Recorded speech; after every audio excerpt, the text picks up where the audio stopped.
tetapi perlulah bertolak daripada kemantapan kita dalam konteks akidah yang sungguh terhadap Al-Quran. Jangan timbul sedikit keraguan. Allah sebut dalam Al-Quran, ini jawab sikitlah, panjang sikit pasal dua orang jawab.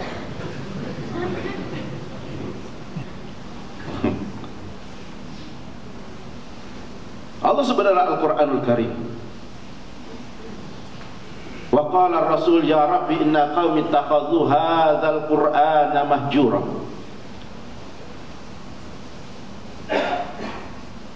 Dan berkatalah Rasul,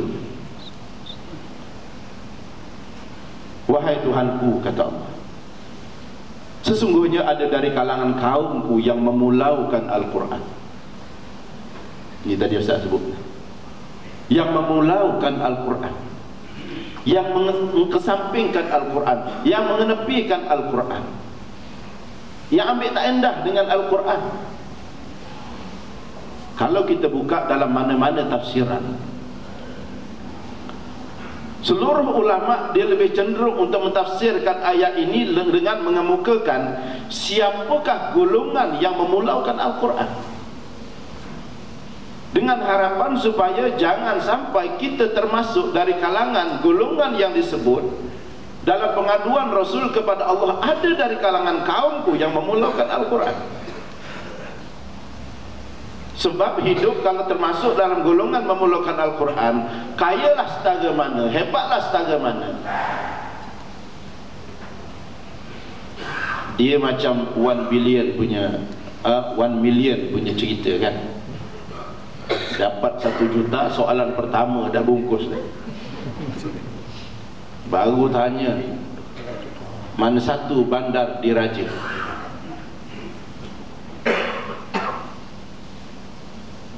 Tak boleh nak jawab, dapatlah pegang 1 juta, habis semuanya, tak dapat nak ambil.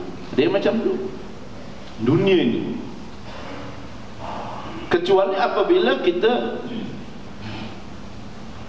meletakkan bahawa Al-Quran itu sebagai sumber dalam kehidupan.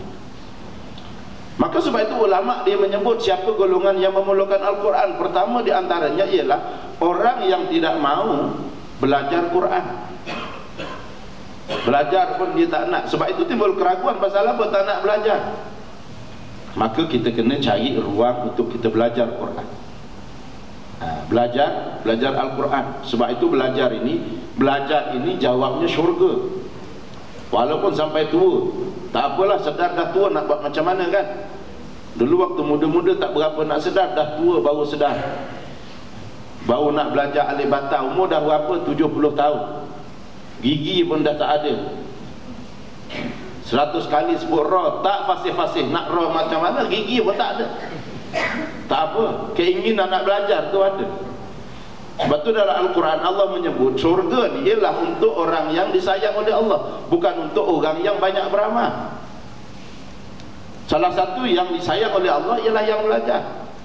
Dan kita pun selalu baca Yasin, salamun qaulan min rabbir rahim. Bila Allah mengucap salam, ialah kepada siapa? Allah menyebut qaulan min rabbir rahim, Tuhan yang Maha Penyayang, kepada penghuni syurga. Dan Allah sebut dalam surah Yasin ni golongan manusia yang tak nak kepada ilmu dengan seorang manusia yang nak kepada ilmu. Yang ramai-ramai yang tak nak kepada ilmu tu jawabnya api neraka. Seorang yang nak kepada ilmu tu siapa dia? Waja'a min aqsal madinati rajulun yas'a qala ya qaumi ittabi'ul mursalin. Dia seorang ya. Dia seorang je, walaupun dia diseksa kerana mencari ilmu, dia mati dalam penyiksaan mencari ilmu. Tapi Allah kata waqilat khulil jannah, masuklah kamu ke dalam syurga, kata Allah. Syurga jawab. Cari ilmu, belajar Quran. Tak nak belajar, termasuk golongan memulaukan Quran. Yang kedua, yang tak nak baca Quran. Ini tadi Ustaz sebut. Tahu baca tapi tak nak baca. Tak nak membaca. Jadi kita cuba membaca Al-Quran sedikit. Tiap hari sedikit nak tidur, baca Quran dulu. Pas sembahyang kita baca Quran. Kemudian tak nak mendengar Quran. Yang ketiga, banyak ni sebenarnya ada ulama yang meletakkan sampai kepada 25 golongan. Tapi saya letak 2-3 golongan je lah pada tengah hari. Tak nak dengar. Kadang-kadang orang baca masih hidup tak nak dengar. Bila dah mati baru dibacakan Quran. Habis semua siaran tergendali. Peminat Adam dan Hawa tak boleh nak tengok. Pasal apa? Beri laluan kepada bacaan Quran. Peminat Gusti tak boleh nak tengok Gusti.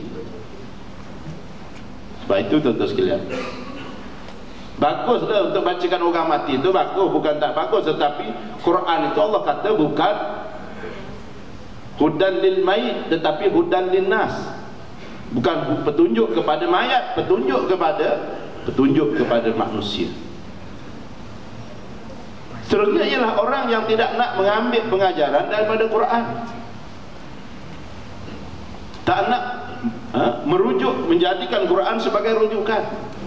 Ataupun golongan yang kelima, yang kalau nak pun ambil sebahagian, tinggal sebahagian, yang rasa untung ambil, bak zakat ambil pasal dapat duit, bak yang lain yang rasa rugi tinggal, bak potong-potong ni tinggal rugi ni. Jadi sebab itu yang ini pun memulakan Al-Quran. Baik, jadi tuan-tuan sekalian, sebab itu bagi kita, saya nak mengajak kita semua, apabila kita berhadapan dengan Al-Quran dan kita biasa duduk dalam surau begini mendengar pengajian, saya nak ajak diri saya dan tuan-tuan sekalian ialah bila kita beramal, kita bukan sekadar untuk lepas kepada persoalan fiqh semata-mata. Maksud saya apa? Bukan salah fiqh, tak salah fiqh. Sebab ulama-ulama fiqh ni bila dia buat tentang kaedah fiqh ni, nak lepaskan soal halal atau haram, sah atau batal, maka dia pun meletakkan syarat. Macam sembahyang ada syarat rukun dia, puasa ada syarat rukun dia, zakat ada syarat rukun dia, haji ada syarat rukun dia. Bukan maksudnya nak membeza-bezakan ibadah dalam bentuk tidak ada hubung antara satu dengan yang lain, tetapi itu sekadar nak mempermudahkan. Kadang-kadang kita mengambil itu sebagai seolah ada perbezaan. Sebab itu kadang ada orang boleh puasa tapi dia tak sembahyang. Kadang-kadang dalam sembahyang pun dia buat benda yang haram, walaupun sah sembahyang dia menurut fiqh. Umpamanya apa, seorang lelaki yang sembahyang memakai kalung emas umpamanya, sah tak sembahyang dia? Jawabnya sah, sebab memakai emas tidak membatalkan sembahyang, kecuali emas yang ada tai ayam, maka batal, maka sah sembahyang dia menurut fiqh. Tetapi sebab itu saya kata kita tidak cukup dengan hanya fiqh. Sebab sebanyak mana ulama fiqh itu bila dia letakkan tentang peraturan fiqh, dia juga sebenarnya sebagai seorang ahli sufi, iaitu dia beramal bukan sekadar nak lepas soal, nak spread, nak lepas kepada soal sah ataupun batal, halal ataupun haram, tetapi nak mencari kesempurnaan. Dan inilah dia kasih sayang Allah, nak mencari kasih sayang Allah. Umpamanya kalau saya kata tentang orang lelaki sembahyang, kalau ikut fiqh sahnya orang lelaki bila ditutup aurat, itu kerja fiqh. Tutup aurat ni bagi lelaki tutup antara pusat hingga lutut. Tuan-tuan belilah seluar Hawaii, seluar seteng tu budak-budak kata, tak payah pakai baju, berjemaah, imam pun pakai itu, makmum semua pakai itu. Agak-agak sah tak sembahyang kita? Sah. Tapi kenapa sampai hari ini kita tak buat? Cuba buat sekali kat tempat tuan-tuan. Pasal apa kita tak buat? Pasal kita nak kesempurnaan. Maka kesempurnaan dalam semua amalan yang Allah SWT sebut dalam Al-Quran disebut oleh ulama-ulama sufi. Dia kata apa? La tasihhul ibadah illa bima'rifatil ma'bud. Tak sah ibadah Amalan kamu tak sah kecuali kamu mengenal siapa yang kamu sembah. Ini syarat rukun bagi semua amalan. Standard dibuat. Standard dibuat. Sebab itu hakikatnya orang yang puasa tapi dia tak sembahyang, sebenarnya dia tak kenal Tuhan lagi. Dia tak mengenal Tuhan. Dia tidak mengenal Allah. Sebab sebenarnya kita pun naluri pun sebenarnya diajak untuk menjadi manusia yang sempurna. Sebab itu kadang bila fiqh kata halal, belum tentu boleh kata ulama sufi. Umpamanya ulat yang ada dalam buah, hukumnya adalah halal kata fiqh.